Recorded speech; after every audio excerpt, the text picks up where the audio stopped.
Good noon guys. Bili na kayo nung laman nito. Ayun, may manok. Chicken. Yun sila oh.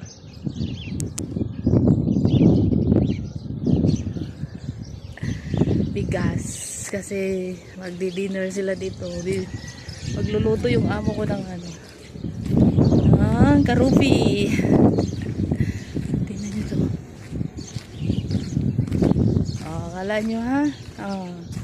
Sino naman yung prutas na napakaraming bunga. Pinagpalang prutas. Dami no?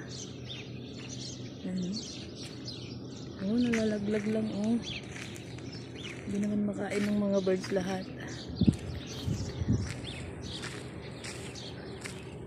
Kala nyo, hindi ako sanay sa hirap. Kahit pag nag-abroad ka, be humble lang. Galing tayo sa hirap, guys. Ay, yung Mingming. Ayan. No choice. O, diba? Diyo lang ang buhay. Galing ka sa hirap, huwag kang mahiya. Kahit nag-abroad ka or whatever, nakarating mo sa buhay. Proud ka lang kung saan ka nang galing. Kasi tingnan mo yung kawayan. Kahit matayog na yung ano niya, yumuyo ko pa rin. Kaya dapat ganun pa rin tayo, ha? Huwag tayong ano man narating niya sa buhay, mayaman ka man or marangya ang buhay mo. Pag galing ka sa hirap, kailangan matuto ka pa rin lumingon sa pinanggalingan para lahat tayo ay masaya. Bari-bari up. Mag-tour muna tayo sa mga prutas. Prutas ni Pakondo. Allah, sisi wala isi.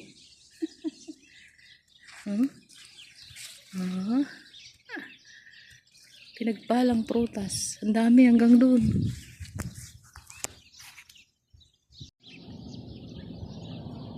Anong pangalan nito? Ang daming bunga. Masarap man siya. Pag ganyan na ano, masarap-sarap pa. Medyo maasim. Tingnan mo.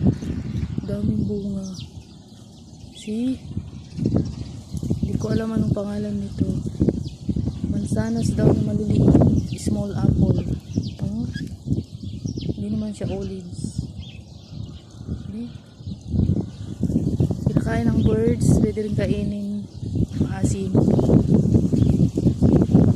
Maganda. Masarap pa yung ganyan. Pwede sausaw sa asin. Dami ang baba. Mahulog na lang yung bunga niya guys.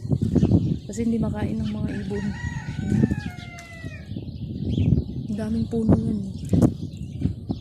Ayun naman nakainin ng me kasi maasin. Takot yung mga kambing sa maasin. See? Nandun.